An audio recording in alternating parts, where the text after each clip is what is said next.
ದರ್ಶನ್ ಬಿಡಿಸಲು ಡಿಕೆ ಶಿವಕುಮಾರನ್ನ ಭೇಟಿ ಮಾಡಿದ ವಿಜಯಲಕ್ಷ್ಮಿ. ದರ್ಶನ್ ಬಿಡುಗಡೆ ಬಗ್ಗೆ ಡಿಸಿಎಂ ಡಿಕೆಶಿ ಹೇಳಿದ್ದೇನು ಗೊತ್ತಾ? ದರ್ಶನ್ ಬಿಡುಗಡೆ ಯಾವತ್ತು, ವಿಜಯಲಕ್ಷ್ಮಿ ಹೇಳಿದ್ದೇನು? ಈ ವಿಡಿಯೋವನ್ನ ಶುರು ಮಾಡೋದಕ್ಕಿಂತ ಮುಂಚೆ ದರ್ಶನ್ಗೆ ಎಷ್ಟು ವರ್ಷ ಶಿಕ್ಷೆ ಆಗಬೇಕು ಅಂತ ಕಮೆಂಟ್ ಮಾಡಿ, ಹಾಗೂ ಈ ವಿಡಿಯೋಗೆ ಒಂದು ಲೈಕ್ ಕೊಡಿ. ಜೊತೆಗೆ ದರ್ಶನ್ ಬಿಡಿಸಲು ಪತ್ನಿ ವಿಜಯಲಕ್ಷ್ಮಿ ಮುಂದಾಗಿರೋದು ಸರಿಯೋ ತಪ್ಪು ಅಂತ ಕಮೆಂಟ್ ಮಾಡಿ. ರೇಣುಕಾಸ್ವಾಮಿ ಪ್ರಕರಣದಲ್ಲಿ ಜೈಲು ಪಾಲಾಗಿರುವ ನಟ ದರ್ಶನ್ ಕುರಿತು ಚರ್ಚೆ ನಡೆಸಲು ಡಿಸಿಎಂ ಡಿಕೆ ಶಿವಕುಮಾರ್ ಅವರ ನಿವಾಸಕ್ಕೆ ನಟ ದರ್ಶನ್ ಅವರ ಪತ್ನಿ ವಿಜಯಲಕ್ಷ್ಮಿ ಹಾಗೂ ಸಹೋದರ ದಿನಕರ್ ತೂಗುದೀಪ ಭೇಟಿ ಮಾಡಿದ್ದಾರೆ. ಬೆಂಗಳೂರಿನ ಸದಾಶಿವನಗರದಲ್ಲಿರುವ ಡಿಸಿಎಂ ಡಿಕೆಶಿ ನಿವಾಸಕ್ಕೆ ಆಗಮಿಸಿದ ವಿಜಯಲಕ್ಷ್ಮಿ ಹಾಗೂ ದಿನಕರ್ ತೂಗುದೀಪ ದರ್ಶನ್ ಪ್ರಕರಣ ಕುರಿತು ಡಿಕೆ ಶಿವಕುಮಾರ್ ಅವರೊಂದಿಗೆ ಚರ್ಚೆ ನಡೆಸಿದ್ದಾರೆ. ಇನ್ನು ರಾಮನಗರದಲ್ಲಿ ನಡೆದಂತಹ ಚಾಮುಂಡೇಶ್ವರಿ ಕರಗ ಮಹೋತ್ಸವದಲ್ಲಿ ಡಿಕೆಶಿ ಭಾಗಿಯಾಗಿದ್ದಾಗ ದರ್ಶನ್ ಅಭಿಮಾನಿಗಳು ಡಿ ಬಾಸ್ ಅಂತ ಘೋಷಣೆ ಕೂಗಿದ್ದಾರೆ. ಈ ವೇಳೆ ದರ್ಶನ್ ವಿಚಾರ ಪ್ರಸ್ತಾಪಿಸಿದ ಡಿಕೆಶಿ ನಟ ದರ್ಶನ್ ಪತ್ನಿ ವಿಜಯಲಕ್ಷ್ಮಿ ಅವರು ಭೇಟಿಯಾಗಿ ಚರ್ಚೆ ಮಾಡಿದ್ದಾರೆ ಅಂತ ತಿಳಿಸಿದ್ರು. ಪ್ರಕರಣದಲ್ಲಿ ಏನಾದರೂ ಅನ್ಯಾಯ ಆಗಿದ್ರೆ ಸರಿಪಡಿಸೋದಕ್ಕೆ ಪ್ರಯತ್ನಗಳು ಮಾಡ್ತೇವೆ. ನಾವು ಕಾನೂನಿಗೆ ಗೌರವ ಕೊಡಬೇಕು. ನಾವೆಲ್ಲ ದೇಶ ಹಾಗೂ ನೆಲದ ಕಾನೂನು ಪಾಲಿಸಬೇಕು. ಅನ್ಯಾಯ ಆಗಿದ್ದವರಿಗೆ ನಾವೆಲ್ಲ ಸೇರಿ ನ್ಯಾಯ ಒದಗಿಸುವ ಕೆಲಸ ಮಾಡೋಣ. ನೊಂದ ಎಲ್ಲರಿಗೂ ಕೂಡ ತಾಯಿ ಭುವನೇಶ್ವರಿ ಅನುಗ್ರಹ ನೀಡಲಿ ಅಂತ ಹೇಳಿದ್ದಾರೆ. ಈ ಬೆನ್ನಲ್ಲೇ ನಟ ದರ್ಶನ್ ಪತ್ನಿ ವಿಜಯಲಕ್ಷ್ಮಿ ಡಿಕೆಶಿ ಅವರನ್ನ ಭೇಟಿ ಮಾಡಿ ದರ್ಶನ್ ಬಿಡುಗಡೆ ಬಗ್ಗೆ ಮಾತನಾಡಿದ್ದಾರೆ ಅಂತ ಹೇಳಲಾಗ್ತಿದೆ. ಈ ಹಿಂದೆಯೂ ಪ್ರಭಾವಿ ನಾಯಕರೊಂದಿಗೆ ವಿಜಯಲಕ್ಷ್ಮಿ ಸಭೆ ನಡೆಸಿದ್ರು. ಆ ಸಮಯದಲ್ಲಿ ನಟ ದರ್ಶನ್ ಷರತ್ತುಗಳನ್ನ ಇಡಲಾಗಿತ್ತು. ಅದೇನಂತಂದ್ರೆ ಪವಿತ್ರ ಸಹವಾಸವನ್ನ ಬಿಡಬೇಕು, ವಿಜಯಲಕ್ಷ್ಮಿ ಜೊತೆ ಸಂಸಾರ ಮಾಡಬೇಕು ಅಂತ ಹೇಳಲಾಗಿತ್ತು. ಅದಕ್ಕೂ ದರ್ಶನ್ ಒಪ್ಪಿಗೆ ನೀಡಿದ್ದಾರೆ. ಈ ಬೆನ್ನಲ್ಲೇ ಇದೀಗ ವಿಜಯಲಕ್ಷ್ಮಿ ಪತಿ ದರ್ಶನ್ ಬಿಡುಗಡೆ ಮಾಡಿಸುವುದಕ್ಕೆ ಶತಾಯಗತಾಯ ಪ್ರಯತ್ನ ಮಾಡ್ತಾ ಇದ್ದು ಈಗ ಡಿಸಿಎಂ ಡಿಕೆಶಿಯನ್ನ ಭೇಟಿ ಮಾಡಿ ಮಾತುಕತೆ ನಡೆಸಿದ್ದಾರೆ. ಹಾಗಾದ್ರೆ ದರ್ಶನ್ ಬಿಡುಗಡೆಯಾಗ್ತಾರಾ? ಮೂಲಗಳ ಪ್ರಕಾರ ದರ್ಶನ್ ಬಿಡುಗಡೆಯಾಗೋದು ತುಂಬಾನೇ ಕಷ್ಟ. ಯಾಕಂದ್ರೆ ದರ್ಶನ್ ವಿರುದ್ಧ 200ಕ್ಕೂ ಹೆಚ್ಚು ಸಾಕ್ಷಿಗಳು ಸಿಕ್ಕಿವೆ. ಅಲ್ಲದೆ ರೇಣುಕಾಸ್ವಾಮಿ ಪೋಸ್ಟ್ ಮಾರ್ಟಮ್ ರಿಪೋರ್ಟ್ ಬೆಚ್ಚಿ ಬೀಳಿಸುವ ಸತ್ಯವನ್ನ ರೇಣುಕಾಸ್ವಾಮಿ ಪೋಸ್ಟ್ ಮಾರ್ಟಮ್ ರಿಪೋರ್ಟ್ ಹೊರಬಿದ್ದಿದ್ದು ದೇಹದ ತುಂಬೆಲ್ಲ ಗಾಯಗಳು ಪತ್ತೆಯಾಗಿದ್ದು ದೇಹದ 15 ಕಡೆ ಆರೋಪಿಗಳು ಗಾಯ ಮಾಡಿದ್ದಾರೆ. ಮೂಗು, ಕಾಲು, ತಲೆ, ಬೆನ್ನು, ದವಡೆ ಸೇರಿದಂತೆ 15 ಕಡೆ ಗಾಯದ ಗುರುತುಗಳು ಕಂಡುಬಂದಿವೆ. ಕೈಕಾಲುಗಳ ಮೇಲೆ ಸಿಗರೆಟ್ನಿಂದ ಸುಟ್ಟಿದ್ದು ಗುಪ್ತಾಂಗಕ್ಕೆ 100 ಬಾರಿ ಒದ್ದು ಥಳಿಸಿದ್ದಾರೆ. ಕಬ್ಬಿಣದ ರಾಡ್ನಿಂದ ತಲೆ ಮತ್ತು ಇನ್ನಿತರೆ ಭಾಗಗಳಿಗೆ ಆರೋಪಿಗಳು ಹಲ್ಲೆ ಮಾಡಿದ್ದಾರೆ. ದೇಹದ ಹಲವಾರು ಭಾಗಗಳಲ್ಲಿ ರಕ್ತ ಬಂದಿದೆ.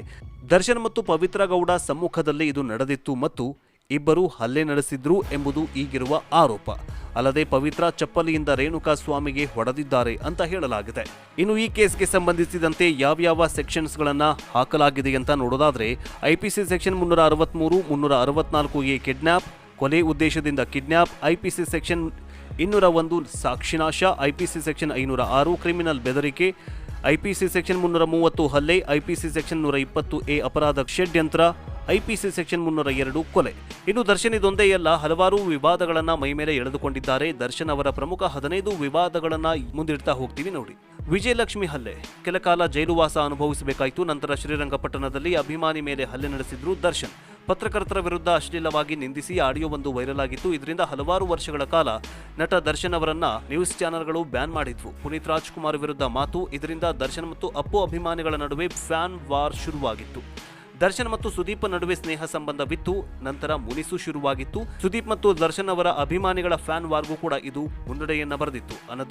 ಅನಧಿಕೃತವಾಗಿ ಕಾಡು ಪ್ರಾಣಿ ಸಾಗಣೆ ವಿವಾದ, ನಿರ್ಮಾಪಕ ಉಮಾಪತಿ ಜೊತೆ ಜಟಾಪಟಿ, ಮೈಸೂರು ಸಂದೇಶ್ ಹೋಟೆಲ್ನಲ್ಲಿ ಕಾರ್ಮಿಕನ ಮೇಲೆ ಹಲ್ಲೆ, ಜೆಟ್ಲ್ಯಾಗ್ ಹೋಟೆಲ್ನಲ್ಲಿ ತಡರಾತ್ರಿ ಪಾರ್ಟಿ ಮಾಡಿದ್ದ ವಿಚಾರದಲ್ಲಿ ಪ್ರಕರಣಕ್ಕೆ ದಾಖಲಾಗಿದ್ವು. ತನ್ನ ಆಪ್ತ ಸೂರಜ್ ಸಿನಿಮಾ ನಿಂತು ಹೋದ ವಿಚಾರಕ್ಕೆ ನಿರ್ಮಾಪಕ ಭರತ್ಗೆ ಬೆದರಿಕೆ ಹಾಕಿದ್ರು.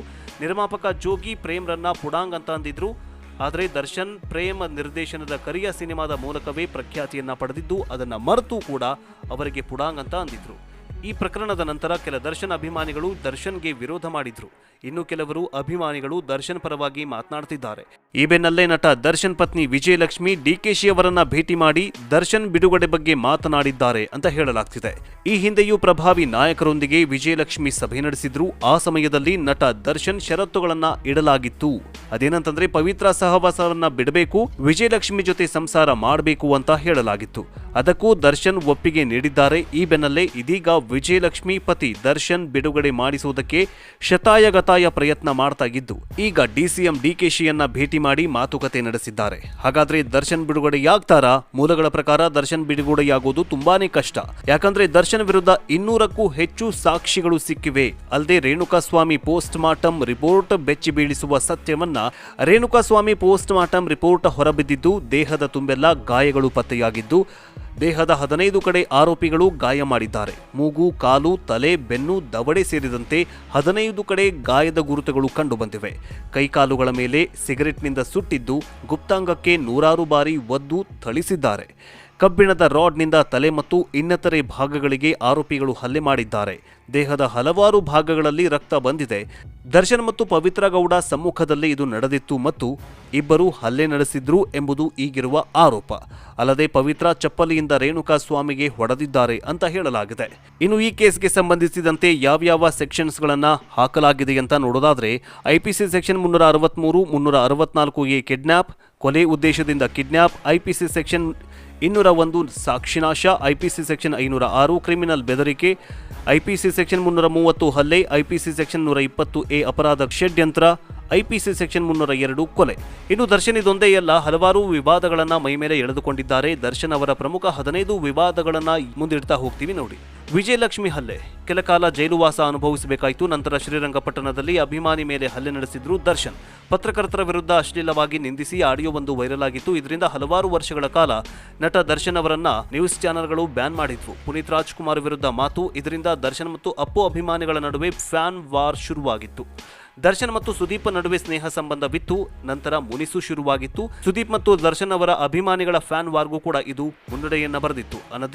ಅನಧಿಕೃತವಾಗಿ ಕಾಡು ಪ್ರಾಣಿ ಸಾಗಣೆ ವಿವಾದ, ನಿರ್ಮಾಪಕ ಉಮಾಪತಿ ಜೊತೆ ಜಟಾಪಟಿ, ಮೈಸೂರು ಸಂದೇಶ್ ಹೋಟೆಲ್ನಲ್ಲಿ ಕಾರ್ಮಿಕನ ಮೇಲೆ ಹಲ್ಲೆ, ಜೆಟ್ಲ್ಯಾಗ್ ಹೋಟೆಲ್ನಲ್ಲಿ ತಡರಾತ್ರಿ ಪಾರ್ಟಿ ಮಾಡಿದ್ದ ವಿಚಾರದಲ್ಲಿ ಪ್ರಕರಣಕ್ಕೆ ದಾಖಲಾಗಿದ್ವು. ತನ್ನ ಆಪ್ತ ಸೂರಜ್ ಸಿನಿಮಾ ನಿಂತು ಹೋದ ವಿಚಾರಕ್ಕೆ ನಿರ್ಮಾಪಕ ಭರತ್ಗೆ ಬೆದರಿಕೆ ಹಾಕಿದ್ರು. ನಿರ್ಮಾಪಕ ಜೋಗಿ ಪ್ರೇಮ್ರನ್ನ ಪುಡಾಂಗ್ ಅಂತ ಅಂದಿದ್ರು. ಆದರೆ ದರ್ಶನ್ ಪ್ರೇಮ್ ನಿರ್ದೇಶನದ ಕರಿಯ ಸಿನಿಮಾದ ಮೂಲಕವೇ ಪ್ರಖ್ಯಾತಿಯನ್ನ ಪಡೆದಿದ್ದು ಅದನ್ನ ಮರೆತು ಕೂಡ ಅವರಿಗೆ ಪುಡಾಂಗ್ ಅಂತ ಅಂದಿದ್ರು. ಈ ಪ್ರಕರಣದ ನಂತರ ಕೆಲ ದರ್ಶನ್ ಅಭಿಮಾನಿಗಳು ದರ್ಶನ್ಗೆ ವಿರೋಧ ಮಾಡಿದ್ರು.